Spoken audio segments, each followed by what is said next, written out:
विनय न मानत जलधि जड़, गए 3 दिन बीती। बोले राम सकोप तब, बोले राम सकोप तब, भय बिनु होई न प्रीति। लक्ष्मण बाण सरासन आनु, 100 बारिधि बिसिख कृशानु। अस कहीं रघुपति चाप चढ़ावा, या मत लक्ष्मण के मन भावा। संधान्यु प्रभु बिसिख कराला, उठी उदधि उर अंतर ज्वाला। काठई पै कदरी फरई, कोटि जतन को सींच। विनय न मान खगेश सुन, दाट्यो पै नवनीच। सभय सिंधु गई पद प्रभु केरे, क्षमहु नाथ सब अवगुण मेरे। गगन समीर अनल जल धरनी, इन कई नाथ सहज जड़ करनी। तो प्रेरित माया उपजाए, सृष्टि हेतु सब ग्रंथ निगाए। प्रभु प्रताप मैं जाब सुखाई, उतरी कटुक न मोरी बड़ाई। प्रभु आज्ञा पेल श्रुति गाई, करौ सुबेग जो तुम्हारी सोहाई। सुनत विनीत बचन, अति कहा कृपाल मुस्काई। जय विधि उतरे कपि, कटुक तात सो कहु पाई। नाथ नील नल कपि दो भाई, लरिकाई ऋषि आशीष पाई। तिनके परस किए गिर भारे, तरिहहि जलधि प्रताप तुम्हारे। तिनके परस किए गिरि भारे, तरिहहि जलधि प्रताप तुम्हारे। मैं पुनि उर्धरि प्रभु पबुताई, करिहऊँ बल अनुमान सहाई। देखि राम बल पारुख भारी, हरसि पयो निधि सभयो सुखारी। निज भवन गवनेहु सिंधु श्रीपति, यह मत भायहु यह चरित कलिमल हर जथामति। दास तुलसी गायहु सुख भवन संशय समान दवन। विषाद रघुपति गुण गना, तज सकाल आस भरोस गावहि। सुनहि संतत सठ मना, सकल सुमंगल दायक रघुनायक गुणगान। सादर सुनहि ते तरहि, भव सिंधु बिना जल जान। श्री राम जय जय राम। यदि एक गाल पर तमाचा कोई मारे तो दूसरा गाल कर देना चाहिए। पता नहीं किसने यह सिखाया है, तो दूसरा गाल मारो तो उसपे भी एक तमाचा लगा देगा। यह बात तो इंसानों की छोड़ो, भगवान भी नहीं सिखाते हैं। जो इतने बड़े बड़े महात्मा हैं, संत हैं, उनकी भी बात छोड़ो। श्री रामचंद्र जी, कृष्ण की तो बात ही छोड़ दो। कृष्ण तो हर परम पुरुष के रूप में है। जहां जरूरत पड़ती है चोरी भी करते हैं, जहां जरूरत पड़ती है भागते भी हैं, रणछोड़ दास। और जहां जरूरत पड़ती है ऐसे खड़े हो जाएंगे कि कौरव की सेना, करोड़ों सेना, बिना अस्त्र और शस्त्र के हराने की क्षमता रखने वाले परमवर परमात्मा। और जहां जरूरत होती है 18 अध्याय का गीता उपदेश। और यदि वैराग्य उत्पन्न हुआ तो अपने ही समक्ष यदि वंशुओं का नाश होते देखना और कुछ भी नहीं करना। तो भगवान श्री कृष्ण भी जैसे समय, जैसा काल चक्र चलता है उसी के अनुसार भगवान कार्य करते हैं। तो यहाँ पर मर्यादा पुरुषोत्तम जिनको बोला जाता है, भगवान श्री राम भी गुरु की आज्ञा, प्रभु की चरण सेवा, प्रात प्रात होत उठ के रघुनाथा, नावही मात पिता गुरु माथा। एक समय तक होता है सम्मान। अब वहां पर दिया गया है विनय न मानत जलद जड़। अब श्री रामचंद्र जी ने इतनी क्षमता होते हुए भी समस्त ब्रह्मांड उनके एक इशारे से उत्पत्ति होती है और इशारे से लय होता है। ऐसे क्षमतावान अभी देखा जाए समाज में, यदि कोई डीएम आ जाता है तो उसको इशारा देना पड़ता है। गांव में यदि प्रवेश कर दिया जाए, इशारा देना जाए, 10 लोग खड़े हो जाएंगे। कुछ भी कार्य करना हो, अरे डीएम साहब आए, अरे डीएम साहब आए। सिर्फ एक जिला का मालिक, समस्त ब्रह्मांड के एक ब्रह्मा का जो एक लोक है, उसमें से जो एक छोटा सा आकाश गंगा है, उसमें से नीचे आओ, सूर्य उसमें से नीचे आओ, पृथ्वी उसमें से आओ नीचे आओ, भारत देश उसमें से आओ नीचे आओ, राज्य, फिर उसके बाद में जिला, फिर जाके गांव, फिर उस गांव में एक छोटा सा घर होगा। क्या औकात है इंसान की। वो जब डीएम बन जाता है, डीएम बने या कुछ भी बने, है तो इंसान ही। इतना बड़ा उसका रुतबा हो जाता है, उसको बोलने की आवश्यकता भी नहीं पड़ती। मार्ग क्या कुछ भी कर ले वो। लेकिन यहाँ पर समस्त सृष्टि के मालिक विनती कर रहे हैं, उनका स्वभाव विनम्रता देखा जाता है। कितना इतना सब कार्य समर्थ होते हुए भी विनम्र कितने हैं भगवान श्री रामचंद्र जी। जबकि दिया गया है यह मत ना लक्ष्मण मन भावा। लक्ष्मण जी तो बोले थे परम आप कुछ भी कर सकते हो, आप क्या 3 दिन अपना बर्बाद करेंगे।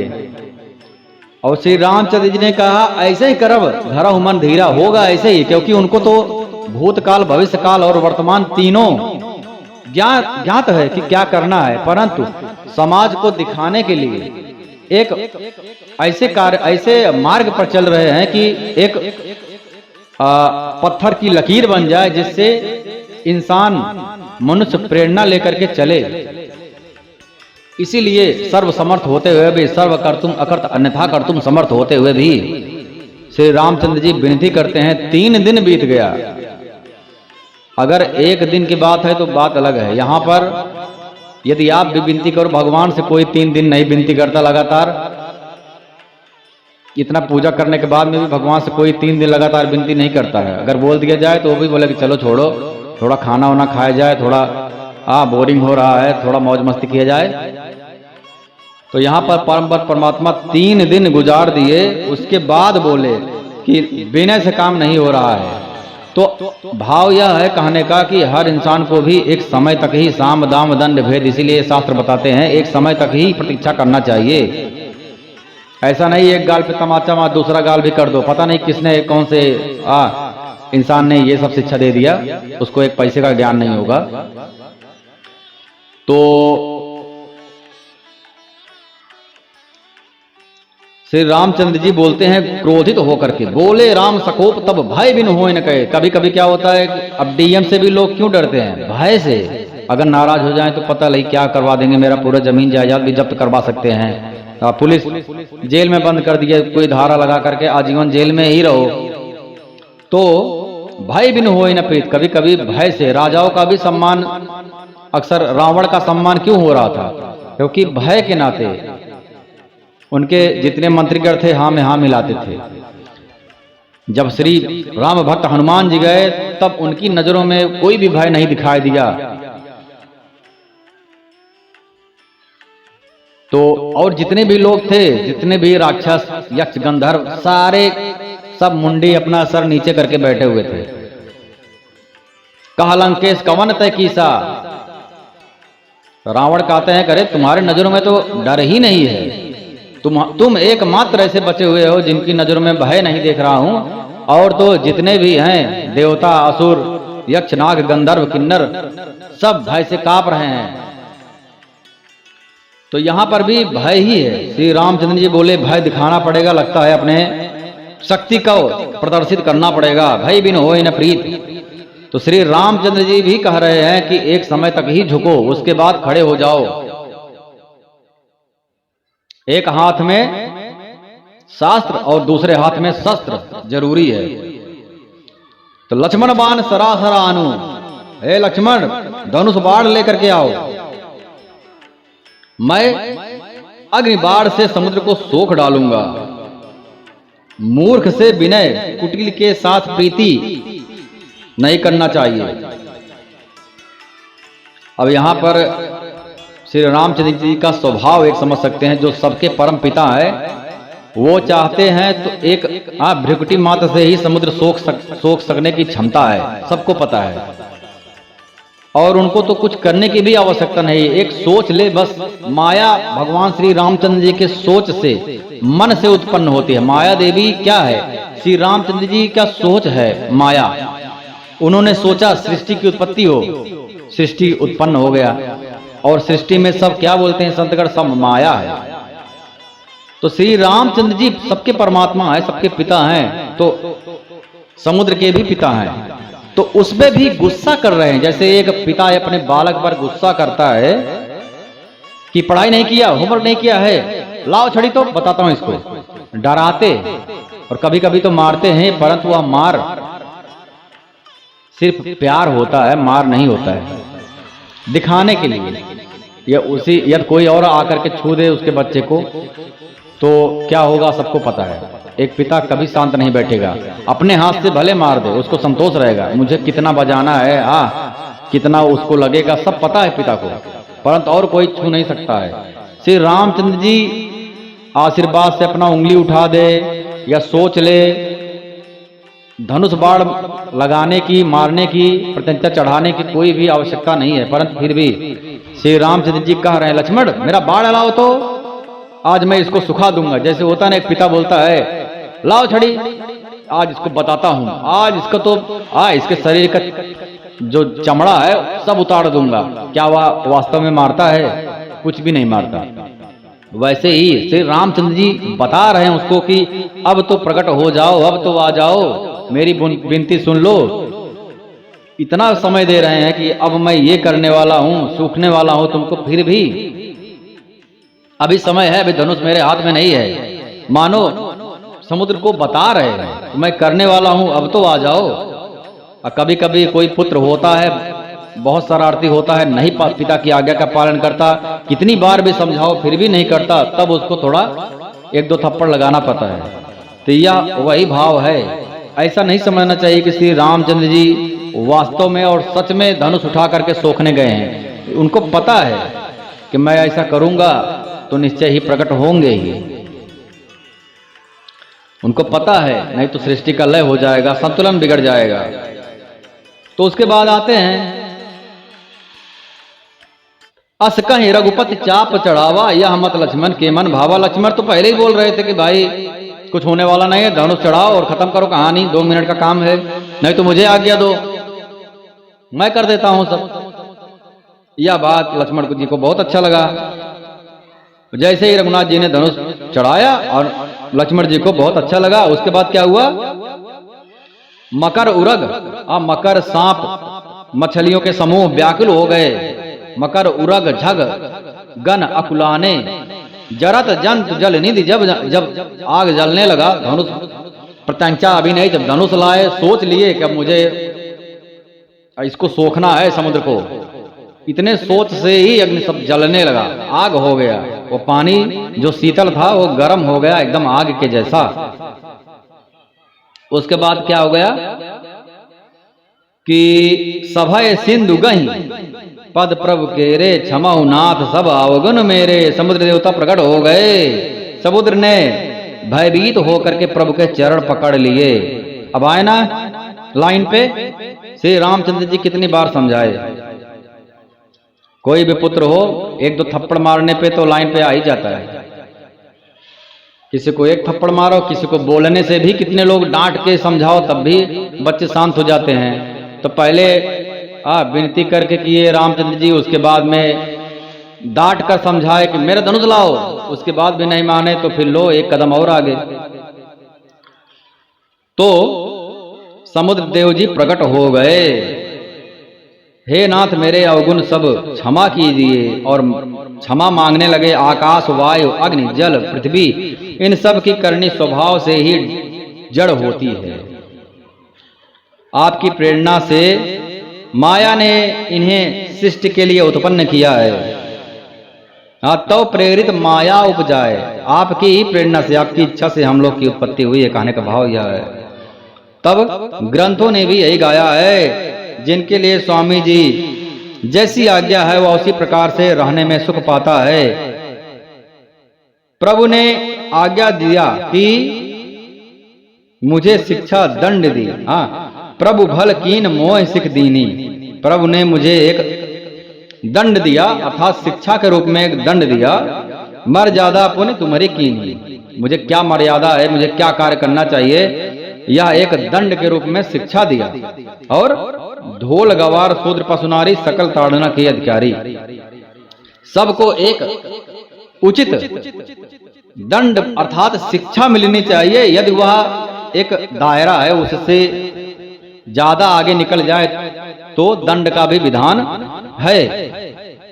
इसलिए स्त्री को भी एक दायरे में रहना चाहिए, एक बात, और उनके ऊपर नजर रखना चाहिए। यदि वह एक दायरे से आगे बढ़े तब वह प्रताड़ना, वह एक दंड का अधिकारी स्त्री हो सकती है।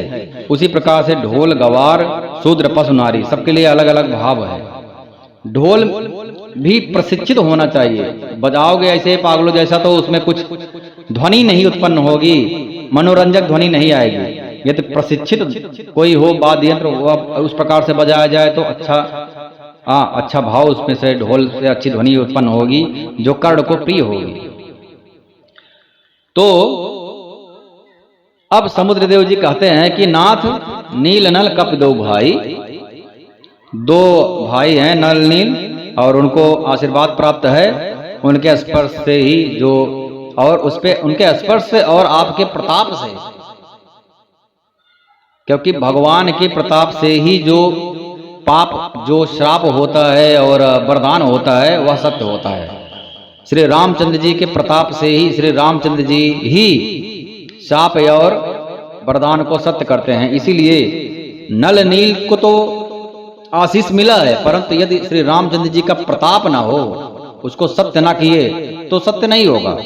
तो इसीलिए समुद्रदेव जी कहते हैं एकदम बहुत सही प्रशिक्षण पा करके कि तिनके परस किए गिर भारे तरिहा ही जलधि, प्रताप तुम्हारे, आपके प्रताप से वह जल पर तैरेंगे और उससे आप समुद्र के पार हो जाना।